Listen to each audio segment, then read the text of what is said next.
ఇవాల్టి ముచ్చట ఏంటంటే నేను రేపు గోవాకి వెళ్తున్నాను. దానికి ఇప్పుడు అంతా ప్యాకింగ్ నడుస్తుంది. ఎట్లుంటుంది ఏంది కథాకారకం అనేది ఒకసారి మీకు చూపిద్దాం అనుకుంటున్నాను. అండ్ వెళ్ళేది తిప్పి కొడితే 5 రోజుల ట్రిప్ అనమాట. సో దానికి మనం చేసిన షాపింగ్ ఎట్లుంది ఏంది అనేది మీకు చూపిస్తాను. సో నేనైతే చెప్తా, కథ చూపించినాక మీకు ముచ్చట చెప్తా. సో ఇట్లుంది ప్రస్తుతానికైతే నా రూమ్. ఇదంతా మెస్ అనమాట. సో ఇవి నేను తీసుకెళ్లాల్సిన అవుట్ఫిట్స్ అన్నీ కూడా కొత్తవి. ఎన్ని ఉన్నాయి చూడండి. 1 2 3 4 5 6 7 8 9. సో ఈ 5 రోజుల ట్రిప్కి 9 బట్టలు ఉన్నాయన్నమాట. సో ప్రతి ఒక్క డ్రెస్ కొత్తది అనమాట. ఇప్పుడు అన్ని ట్యాగ్స్ ఇష్యూ లోపల పెట్టాలి సరదాలి. సో ప్రతి ఒక్క డ్రెస్ కొత్తది. మస్తు ఆనందంగా ఉంది. ఆల్సో నాకు కొంచెం కన్ఫ్యూజన్ ఉంది. ఏంటంటే ఉన్నది 5 డేసే. 5 డేస్లో ఈ 9 అవుట్ఫిట్స్ ఎప్పుడు వేసుకోవాలి, ఎట్లా ప్లాన్ చేయాలనేది కన్ఫ్యూజన్ అనమాట. బట్టలు వెళ్ళేంత వరకు లేదని లొల్లి, ఉన్నాక ఈ లొల్లి, ఈ కన్ఫ్యూజన్. నాకు తెలిసి గర్ల్స్ సగం బతుకంతా కన్ఫ్యూజన్లోనే ఉంటుంది అబ్బా. ఏం బట్టలు వేసుకోవాలి, ఏం ఇయర్ రింగ్స్ వేసుకోవాలి, ఏ లిప్ షేడ్ వేసుకోవాలి, ఎట్లా ఏంటిది ఎట్లా స్టైల్ చేయాలని చెప్పి ఆల్మోస్ట్ మన డ్రెస్సింగ్లో అయితే 90% కన్ఫ్యూజన్లోనే అయిపోతుంది. బట్ నేనైతే ఆ టైప్ కన్ఫ్యూజన్ పర్సనే. సో మీరు ఎట్లాంటి వాళ్ళు కామెంట్ చేయండి. నేనైతే ట్రిప్ కంటే ఎక్కువ షాపింగ్కి ఖర్చు పెట్టినాను అనమాట. అండ్ దానికి అస్సలు సిగ్గు లేకుండా చెప్పుకుంటాను. సో ఇప్పుడు ఈ బట్టలన్నీ ఈ ట్రాలీలో పడతాయా లేవా అన్నది ఇంకో కన్ఫ్యూజన్. అన్నిటికీ మించి పెద్ద తలకాయ నొప్పి ఏంటంటే ఇన్ని బట్టలు ఉన్నాక నాకు రేపు ఎయిర్పోర్ట్కి ఏం వేసుకోవాలో అర్థం కావట్లేదు అనమాట. సో ఇప్పుడే అందిన తాజా వార్త ఏంటంటే మార్నింగ్ నేను ఇక్కడ నుంచి యాక్చువల్లీ మురుదేశ్వర్ గోవా 2 ఉన్నాయన్నమాట. సో ఫస్ట్ ఎయిర్పోర్ట్ నుంచి మైసూర్ ఎయిర్పోర్ట్కి రీచ్ అయిన తర్వాత మురుదేశ్వర్ టెంపుల్కి వెళ్ళి అక్కడ నుంచి గోవాకి ట్రావెల్ చేస్తామంట. సో డైరెక్ట్గా టెంపుల్ కాబట్టి ఇంకా మధ్యలో ఎక్కడ రూమ్ చెక్ ఇన్ అనేది లేదంట, ఆన్ ది వేలో ఉంది కాబట్టి. సో అవుట్ఫిట్ ఇప్పుడు ఎట్లుండాలంటే ఎయిర్పోర్ట్కి సూట్ అవ్వాలి, అట్ ది సేమ్ టైం టెంపుల్కి కూడా సూట్ అవ్వాలి. 2 ఆపోజిట్. ఇప్పుడు అంటే ఎయిర్పోర్ట్ అంటే western wear or coord sets అట్లా వేసుకుంటాం కదా. టెంపుల్ అంటే పద్ధతి, సాంప్రదాయని, శుద్ధ పూసిని లాగా ఉండాలి. సో ఇప్పుడు వచ్చింది అనమాట పెద్ద కష్టం. ఏం వేసుకోవాలి ఏంటి ఏం తోచట్లేదు. ఇట్లుంటుంది గర్ల్స్ తోటి ముచ్చట. మీతో ఇట్లనే ఉంటుందా కామెంట్ చేయండి. సో ప్రస్తుతానికైతే అది ముచ్చట. ట్రిప్కి వెళ్ళాక కలుసుకుందాం. బాయ్. ఫైనలీ ఆఫ్టర్ చాలాసేపు ఆలోచించి ఈ కార్డ్ సెట్ వేసుకుందామని చెప్పి డిసైడ్ అయిపోయాను అనమాట. ఇక్కడ హైదరాబాద్ నుంచి మ్యాంగ్లూర్ ఎయిర్పోర్ట్కి రీచ్ అయ్యే వరకు కార్డ్ సెట్ వేసుకున్నాము. అక్కడికి వెళ్ళాక కుర్తీ మార్చుకుందాం ఎయిర్పోర్ట్లో అని చెప్పేసి డిసైడ్ అయిపోయి బ్యాగ్లో కుర్తీ పెట్టేసుకున్నాను. అండ్ ఈ వీడియో వచ్చేసి ఇన్స్టాగ్రామ్ ఇంకా యూట్యూబ్లో షార్ట్స్కి అప్లోడ్ చేద్దాము ఫిట్ చెక్ అని చెప్పేసి నా అవుట్ఫిట్ చూపిస్తూ అలానే నా హెయిర్ కూడా ఫ్లాంట్ చేస్తున్నాను అనమాట.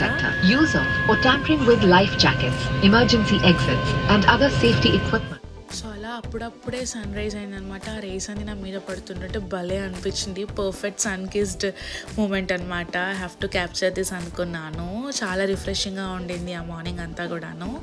అండ్ ఫైనల్లీ మ్యాంగ్లూర్ ఎయిర్పోర్ట్కి రీచ్ అయిపోయాము. రీచ్ అయిపోయిన తర్వాత మా బ్యాగేజ్ తీసేసుకొని అండ్ ఆల్సో ఎయిర్పోర్ట్లో వాష్రూమ్లో నేను చేంజ్ చేసుకుంటా అనుకున్నాను కదా. సో అక్కడ డ్రెస్ చేంజ్ చేసేసుకొని మెల్లిగా మా బ్యాగేజ్ తీసుకొని స్టార్ట్ అవుతున్నాం అనమాట కిందికి వెళ్ళాలని. సో మేమైతే 8 మెంబర్స్ ఉన్నాం కదా తారా బేబీతో కలిపి. సో 2 ఇన్నోవాస్ బుక్ చేసుకున్నాం అనమాట. సో దట్ ఫ్రీగా ట్రావెల్ చేయొచ్చు. ఈ ట్రావెలింగ్ అంతా కూడాను కంఫర్టబుల్గా ఉంటుందని చెప్పేసి.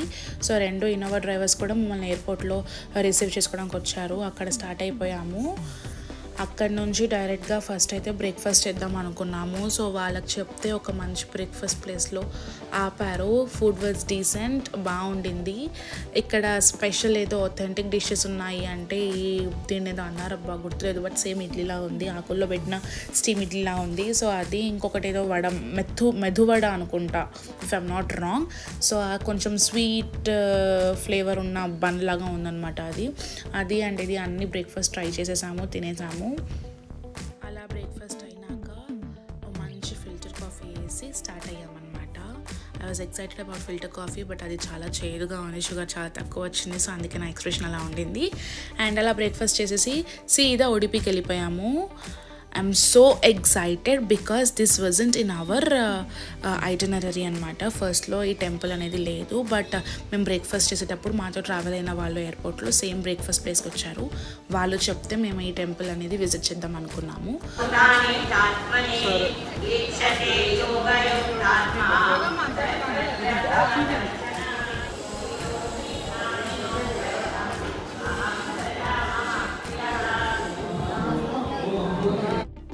సో ఇంకా అలా టెంపుల్కి రీచ్ అయిపోయాము. టెంపుల్కి రీచ్ అవ్వగానే వైబ్ అంతా కూడాను చాలా బాగుండింది. ఫుల్ హడావిడి ఉండింది. అండ్ అక్కడ ఒక భవన్ ఉండింది అనమాట. అక్కడ అందరూ లేడీస్ కూర్చొని పెద్దవాళ్ళు మంత్రాలు పాటలు పాడుతున్నారు మైక్స్లో. సో చాలా రిఫ్రెషింగ్గా వైబ్ అంతా మంచి క్యారీ ఫార్వర్డ్ అయిందనమాట ఆ టెంపుల్ వైబ్. సో ఇది వచ్చేసి one of the special Krishna Mandir అంట. ఇది చాలా డిఫరెంట్గా ఉంది ఇంటీరియర్స్ అంతా కూడాను. మన టిపికల్ హైదరాబాద్ టెంపుల్స్లో అయితే లేదు. నాకైతే చాలా బాగా నచ్చింది. చూడండి, మధ్యలో కోనేరుండి చుట్టంతా కూడా టెంపుల్ ఉన్న టైప్ అనమాట. చాలా బాగుండింది. This Krishna Mandir is one of the must visit place అనమాట. మీరు కనుక ఉడిపికి వస్తే కంపల్సరీ చూడండి. అండ్ ఇది మ్యాంగ్లూర్ నుంచి మురుదేశ్వర్కి వెళ్తుంటే ఆన్ ది వేలో ఉడిపి వస్తుంది అనమాట. సో ఇది ఆన్ ది వేలోనే ఉంటుంది. డెఫినెట్గా చూడండి, don't miss this vibe. And ఇక్కడ టెంపుల్లో ఏంటంటే మగవాళ్ళంతా కూడాను షర్ట్ తీసేసి ఉండాలి, అండ్ ఆడవాళ్ళంతా కూడాను చుడిదార్స్లోనే ఉండాలన్నమాట. ఇంకా టెంపుల్ రూల్. అండ్ ఫుల్ హడావిడి ఉండింది, చాలా జనాలు ఉండినారు. అండ్ చాలా బాగుండింది టెంపుల్ అయితే. సో అలా టెంపుల్లో దర్శనం అవి అయిపోగానే మేము ఇంకా మా జర్నీ స్టార్ట్ చేసేసాము. సో ఇదంతా ఆన్ ది వేలో వస్తున్న రివర్స్ అనమాట. మెస్మరైజింగ్ వ్యూస్ ఉన్నాయి అసలుకైతే. ఇలాంటి రివర్స్ 11 రివర్స్ ఉన్నాయంట. చూడండి, ఈ వీడియోలో చాలా చోట్ల కనిపిస్తాయి. ప్లేస్ అంతా కూడాను అల్టిమేట్ గ్రీనరీ అనమాట. చాలా బాగుండింది. చెప్పా కదా ఇందాక రివర్స్ అని, ఇలాంటివి రివర్స్ 11 ఉంటాయి అనమాట. సో నేను మురుదేశ్వర్కి వెళ్ళే రూట్లోనే ఇవన్నీ 11 కనిపించాయి. చాలా బాగుండింది. చుట్టూతల కొబ్బరి చెట్లు అవన్నీ ఉంటే మధ్యలో అంతా రివర్ చాలా భలే బాగుందనమాట. బ్రిడ్జ్ పై నుంచి మేము పాస్ అయ్యాము.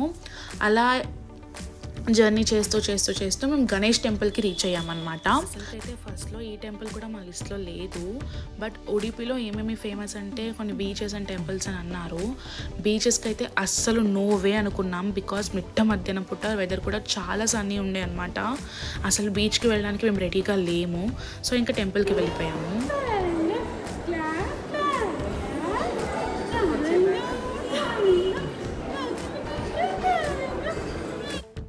సో ఇంకా అక్కడ గణేష్ టెంపుల్ దర్శనం అయిపోయింది. చాలా లీజర్గా ఉండింది. అఫ్కోర్స్ జనాలు ఉండినారు, బట్ లీజర్గా జరిగిందనమాట దర్శనము. అలా మా అక్క తారాబేబిని ఆడిస్తూ ఉంది. అలా ప్రశాంతంగా స్లోగా టెంపుల్ చూసుకొని స్టార్ట్ అయిపోయాము. ఎక్కడికి అంటే యాక్చువల్లీ మా డెస్టినేషన్ వచ్చేసి మురుదేశ్వర్ అనమాట. ఆన్ ది వేలో ఏం స్పెషల్ ప్లేసెస్ ఉంటే ఆ స్పెషల్ ప్లేసెస్ చూపించమని చెప్పాము డ్రైవర్ అన్నకి.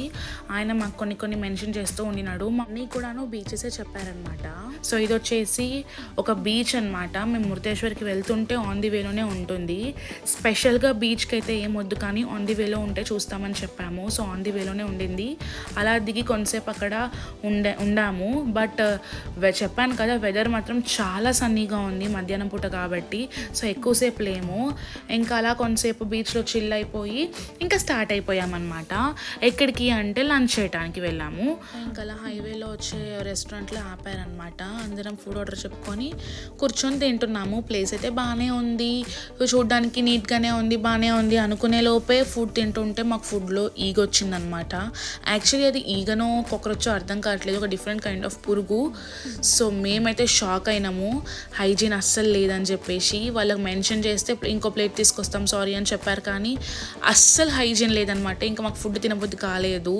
ఇంకా ఆ టైంలో ఏంటంటే ఇన్స్టాగ్రామ్లో ఫుల్ ఫుడ్ రైడ్స్ జరిగేసి హ్యాండ్ హైజీనిక్ ప్లేసెస్ గురించి చెప్తున్నారు కదా, మాకు ఆ వైబ్ అంతా ఎలానో అనిపించి అసలు తినాలనిపించలేదన్నమాట. సో ఇంకా అక్కడికక్కడ బిల్ పే చేసేసి వచ్చేసాము. ఇంకా అలా అప్సెట్ మూడ్ తోటి ట్రావెల్ చేస్తూ ఇంకా మురుదేశ్వర్ రీచ్ అయిపోయామన్నమాట. ఇదైతే నాకు చాలా ఇష్టం. ఇది ఆల్రెడీ నేను మురుదేశ్వర్ టెంపుల్ ఇది వరకు చూశాను. మీరు కనుక నన్ను ముందు నుంచి ఫాలో అవుతున్నట్టయితే మీకు తెలుస్తుంది. నేను గోకర్ణ, మురుదేశ్వర్, దండేలి 3 కవర్ చేసేసాను అనమాట నా ఫ్రెండ్స్తో వెళ్ళి. సో అలానే ఉంటుంది అనుకున్నాను, కానీ ఆ టైంలో మొత్తం రెనోవేషన్ చేస్తున్నారనమాట. టెంపుల్ అంతా పెయింట్ చేస్తున్నారు. సో మొత్తం గోవా కర్రలతోనే ఉందన్నమాట. అండ్ కలర్ అంతా కూడా ఒకటే కలర్ వేశారు. సో అప్పుడు ఉన్నంత బ్యూటిఫుల్గా అనిపించలే గోపురం, బట్ బాగుంది. అండ్ అలా పైకి వెళ్ళేసాము. పైన శివ స్టాచ్యూ ఉంటుందన్నమాట. ఫస్ట్ ఆ స్టాచ్యూ దగ్గర కొంతసేపు ఎంజాయ్ చేసాము, ఫొటోస్ దిగాము. ఆల్సో శివ స్టాచ్యూ కింద ఏదైతే బ్లూ కలర్ రాళ్ళు ఉన్నాయి కదా, అదంతా లోపలికి ఎంటర్ అవ్వచ్చు అనమాట. అలా ఉన్నాయన్నమాట. లోపలంతా కూడా డిఫరెంట్ శిల్పాలతో ఉన్నాయి, చూసేయండి. సో ఈ మురుదేశ్వర్ టెంపుల్ స్పెషాలిటీ ఏంటంటే బీచ్ పక్కనే టెంపుల్ ఉంటుందన్నమాట. అండ్ కొంచెం కొండెక్కితే శివ స్టాచ్యూ కూడా ఉంటుంది. ఈ గోపురం వచ్చేసి చాలా హైట్ ఉంటుందన్నమాట. మనకి పైకి వెళ్ళి కింద అంతా వ్యూ చూసే యాక్సెస్ కూడా ఉంటుంది. లిఫ్ట్లో వెయిట్ చేసి వెళ్ళాలన్నమాట టికెట్ తీసుకొని. సో ఆ పైకి వెళ్ళి పైన ఉన్న ఫ్లోర్లో ఉన్న గోపురం నుంచి కనుక బయటికి చూస్తే బీచ్ అంతా కూడాను ఓం షేప్లో ఉంటుంది. అందుకే దీన్ని ఓం బీచ్ అని కూడా అంటారు. ప్లేస్ గురించి ఇంకా డీటెయిల్స్ అనేవి నేను ఇదివరకు చేసిన మురుదేశ్వర్ వ్లాగ్లో మెన్షన్ చేశాను. If you people are interested, just check out that vlog. నేను కింద డిస్క్రిప్షన్లో లింక్ ఇస్తాను.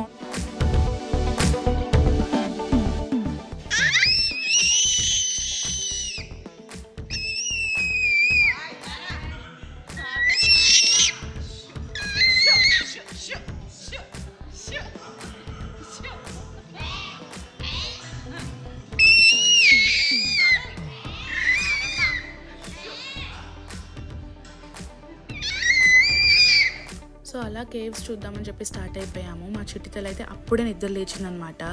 ఇంకా ఫుల్ ఆన్ హైపర్ యాక్టివ్ అయిపోయింది. గట్టిగా అరిచేస్తుంది కీసరి పిట్టలా గొంతేసుకొని. ఇంకా అందరూ దాన్నే చూస్తున్నారనమాట. గుహలు కాబట్టి బాగా రీసౌండ్ వచ్చింది. ఫస్ట్ కాసేపు సరదాగా అనిపించింది, కానీ ఎంతసేపటికి అది ఆపట్లేదు. అంతలా అరిచేస్తుంటే దాని గొంతుకి ఏమైనా అయిపోతుందేమో అని మాకు భయం వేసింది.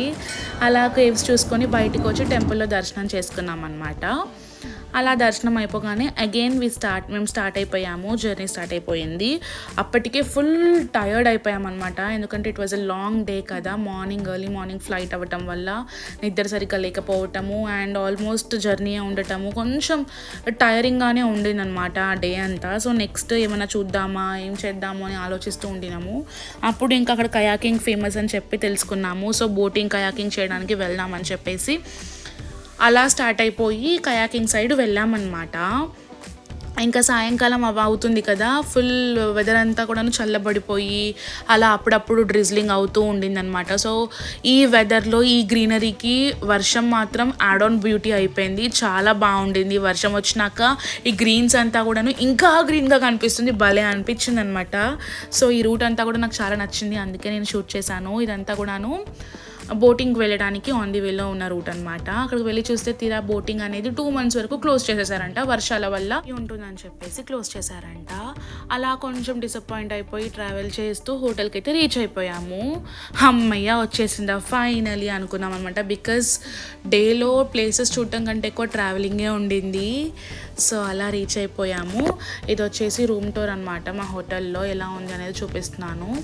అండ్ బాగుంది, డీసెంట్గా ఉండింది. అంతా కూడాను నీట్ అండ్ హైజీన్గా ఉంది. నాకైతే మెయిన్ హైజీన్ ఇంపార్టెంట్ అనమాట. సో అలా రూమ్ అంతా చూపించేస్తున్నాను మీకోసము.